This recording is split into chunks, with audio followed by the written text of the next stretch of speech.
Olá, meu pai dizia que pé de manga não dá jaca. Era uma forma de interpretar a passagem bíblica em Mateus capítulo 7, versículo 18, que diz: a árvore boa não pode dar frutos ruins, nem a árvore ruim produzir bons frutos.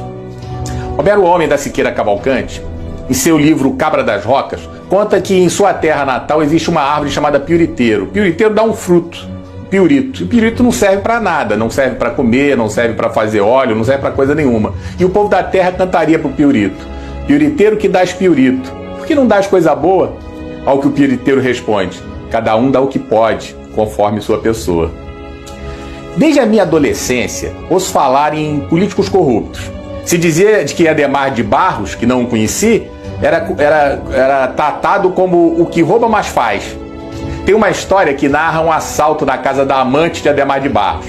O político era famoso por sempre estar ligado a esquemas de corrupção e desvio de dinheiro em praticamente todas as áreas possíveis. Provavelmente foi inspiração para o Sérgio Cabral. Ou podemos recorrer a outra máxima antiga: a história se repete. Bem, em 1969, a amante de Barros, Ana Guimol Benchimol Cabriglione, também conhecida pelo codinome, entre os dois, de Dr. Rui, escondia um enorme segredo em uma mansão no bairro de Santa Teresa, no Rio de Janeiro. Na casa estava guardado um cofre contendo uma alta quantia de dinheiro. Por mais que fosse uma confidência entre os dois amantes, o esconderijo do dinheiro não se manteve secreto por muito tempo. Quando o sobrinho da mulher descobriu, entregou a informação para os guerrilheiros do grupo VAR Palmares, Vanguarda Armada Revolucionária Palmares, e a quadrilha roubou mais de 2 milhões de dólares. Dilma fazia parte do grupo de assaltantes. Também é da minha época o ditado popular que dizia: ladrão que rouba ladrão tem 100 anos de perdão. O ditado ignora que os ladrões e as ladras, perdoados, têm vocação para o roubo e continuarão seus malfeitos. Especificamente da minha época, se falava da corrupção de Paulo Maluf, a nova versão do Rouba Mais Faz. Do enriquecimento suspeito de Antônio Carlos Magalhães, havia até uma piada sobre o nome da OAS, construtora OAS. Diziam que a sigla significava Obras Arranjadas pelo Sogro. Afinal, César Mata Pires, fundador da OAS, era genro de Antônio Carlos Magalhães. A corrupção era folclórica. Porém, ficava na consciência popular que esses corruptos sempre sairiam impunes. Até que veio a delação de Roberto Jefferson e explodiu o mensalão. Depois veio a Lava Jato. O nome da operação deve-se ao uso de um posto de combustíveis para movimentar valores de origem ilícita, investigada na primeira fase da operação, na qual prendeu o doleiro Alberto Youssef. Através de Youssef, constatou-se a sua ligação com Paulo Roberto Costa, ex-diretor da Petrobras, preso. Depois Nestor Severo, que foi preso em 2015 e delatou outros.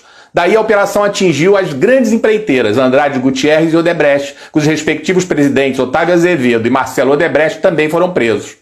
Ao longo de seus desdobramentos, entre outras pessoas relevantes que acabaram sendo presas graças à operação, inclui-se o ex-governador do Rio de Janeiro, Sérgio Cabral, seu sucessor, Luiz Fernando Pezão, o ex-senador Delcídio do Amaral, o ex-presidente da Câmara dos Deputados, Eduardo Cunha, os ex-ministros da Fazenda, Antônio Palocci e Guido Mantega, o publicitário João Santana, José Dirceu, Eike Batista, Luiz Inácio Lula da Silva. Novas investigações surgiram no exterior em dezenas de países, como Cuba, El Salvador, Equador e Panamá. Parecia que teríamos uma limpeza no cenário, mas hoje nos decepcionamos com uma suprema surpresa, ao ver a soltura de um por um dos criminosos comprovadamente ladrões, condenados, denunciados por comparsas da intimidade como Palocci, flagrados com dinheiro na cueca, com apartamentos reservados tão somente para guardar dinheiro. Falcatruas como a compra de refinaria em Passadina, que já entrou no folclore da impunidade. Mereceu uma CPMI e o presidente da comissão era um senador, que agora virou ministro do Tribunal de Contas da União e foi denunciado recentemente por corrupção e lavagem de dinheiro pela Operação Lava Jato. E que na época ele cuidou, quando senador, cuidou de varrer a sujeira para baixo do tapete.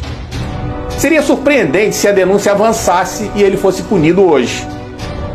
É com suprema decepção que constatamos a suprema impunidade, blindando o Botafogo, o amigo do amigo de meu pai, o Alcolumbre, o Temer, o Fernando Henrique Cardoso, o Aécio, a Amante, o Lindinho, o Lulalau, o Barata, o Zé e a família Marinho.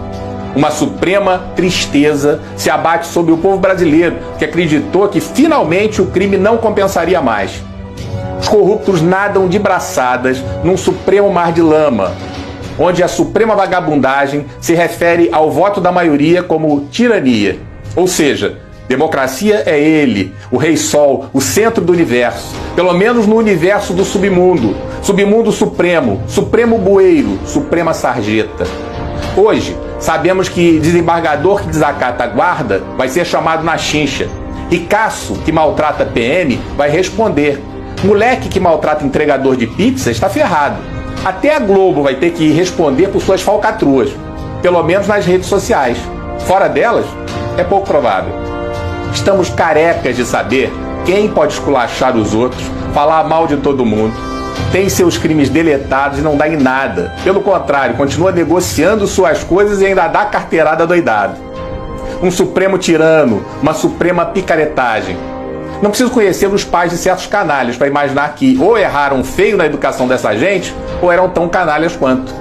Tá aí os Maia, os Cabral, os Melo, os Magalhães, os Marinho, os Dória, os Lula, os Gomes, Santa Cruz. Como dizia meu pai, pé de manga não dá jaca.